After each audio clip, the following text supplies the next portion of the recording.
Week 15 of reclaiming my health and hope. Here's what went right, what didn't, and what I learned. Yesterday I weighed myself in, and unfortunately I did go up. I am at 498.4 pounds, which is up about almost 4 pounds from my lowest weight. I have not been doing well when it comes to tracking my calories. I haven't been focused on my nutrition for the last couple weeks. I kind of let it slide after my 5K at the City of Hope. I've let my workouts be a little less strenuous than what they were going into the week. There's definite improvement to be made there.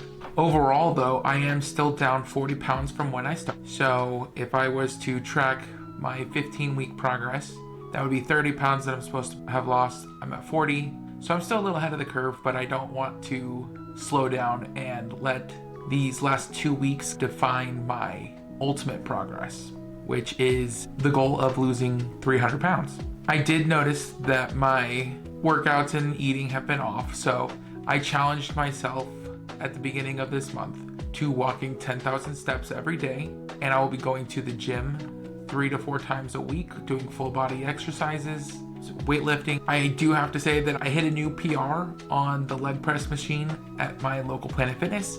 I was actually able to press the full stack, never able to do before. I was able to rep out multiple reps at, I think it was 335 pounds. And it was just something that was really nice to be able to hit and achieve.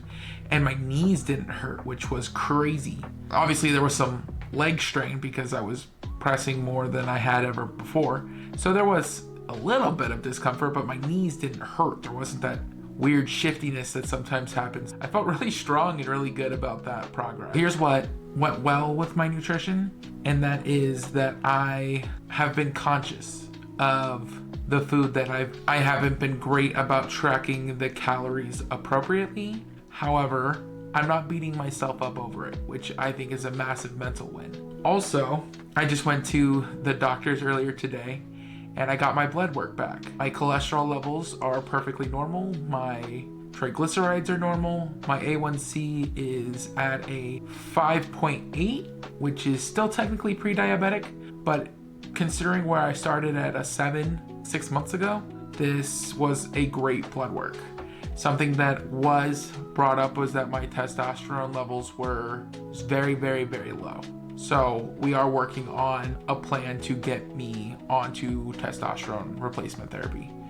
And that is something that's going to be changing here in the next week or two, is that I'll be starting that to replace that because my testosterone levels are practically non-existent. And that is something that I need to address and change. So I don't really know what to expect with that, what it could do, which would be incredible, but it's also something to just be conscious of. Those are my goals for the next week, is 4 workouts, full body. I'm still going to be trying to hit my 10,000 steps a day, and I'm going to be back on the horse when it comes to my nutrition, because thankfully we don't have to go to Phoenix for 3 weeks. So we won't be back down for Elise's treatment until Thanksgiving, which will be officially her 2-year mark of battling breast cancer. That'll be a tough week for sure mentally. The thought that hit me earlier this week was one that my wife shared with me. And if you haven't seen the short about it, I'll put it here, but it was the thought that you cannot heal in the environment that is making you sick.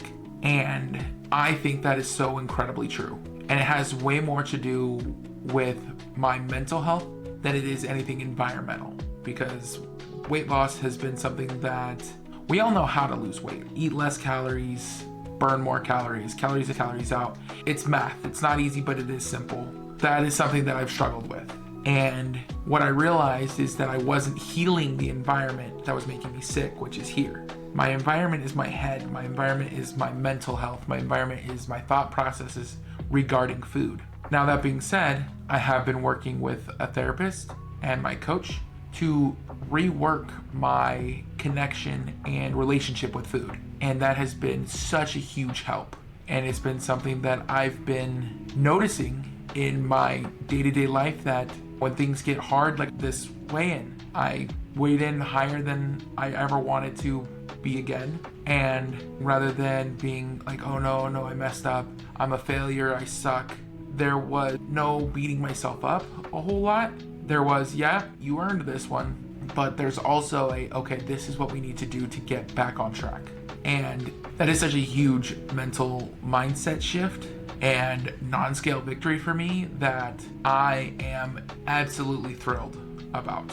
Coach told me today was that, yes, I am taking accountability of my actions over the last couple weeks where I've let my nutrition slide and I haven't pushed as hard as I could in the gym. However, this is not a week by week failure. This is a drop in the bucket type situation. I am working on this as a long-term solution to problem of being overweight and being unhealthy. I am not doing this to try and find a quick fix. This is something that I am doing to change long-term, both mentally and physically. So if you feel like you've messed up this week, just understand that this is not a quick battle. This is not something that we can change overnight. This is a marathon, not a sprint. This is not even a marathon. This is an ultra. This isn't New York City. This is Moab 240. This is something that we're working on for the next 3 years and then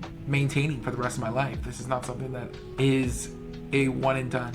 So for the last probably 3 or 4 months, I have been driving to Phoenix every weekend for Elise's cancer treatment. And while I would never wish cancer on anyone, the last few weeks have been kind of eye-opening when it comes to what people go through. Something that struck me is how resilient people can be. And if you are not careful and you are not practicing gratitude, life can be very overwhelming. Life can hit you and just feels like it keeps hitting. And for a couple weeks there, I was really, really burning out.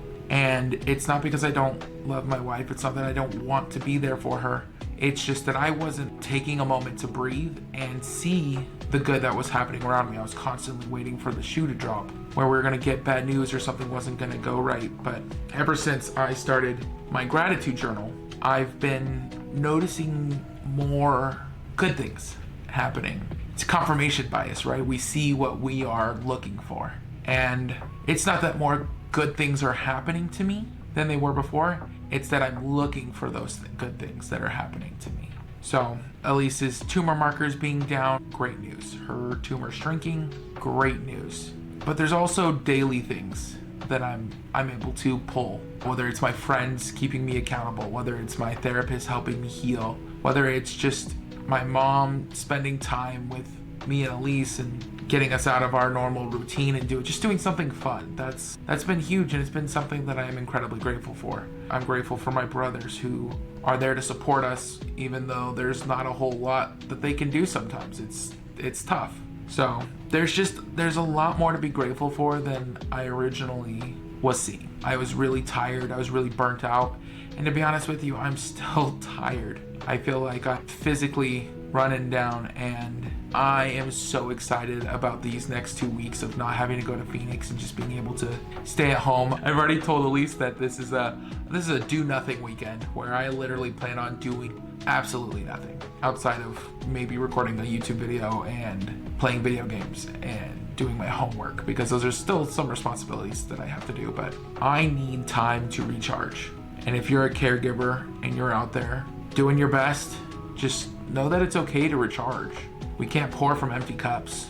There's a reason why they say to put your mask on first before you take care of others when a plane hits a dip and those oxygen masks comes down. It's because you can't take care of people if you're incapacitated. You can't save somebody from drowning if you're drowning. There's so many different cliche phrases that can be said because it's true. And I don't necessarily feel like I'm drowning or anything like that, but I do feel my energy being very, very low. And that is something that I am working on fixing in the next couple weeks. I'm taking some time for me. I took today off to just focus on myself, getting my health back under control, getting some groceries done so I can keep my nutrition on point. And there's something nice about just being able to recharge. So if you're watching this and struggling to stay consistent, I'm right there with you. Consistency is going to be the hardest part of all of this, because it is, like we said, it's a marathon, it's an ultra, not a sprint. And I just want you to know that I believe in you. I believe in me. We can get our goals done and we can achieve greatness. So hit subscribe so you can follow along, stay in touch, and just know that we're just getting started. This is the tip of the iceberg. We're 40 miles into our 300-mile journey. So I will see you Wednesday for our week 16 weigh-in, and look out for a video of me showing you what I'm eating in a day. We'll do a little cooking video. It's probably released that Thursday. So set your calendars, comment pumpkin if you've gotten this far, and I will see you Wednesday. Okay, bye.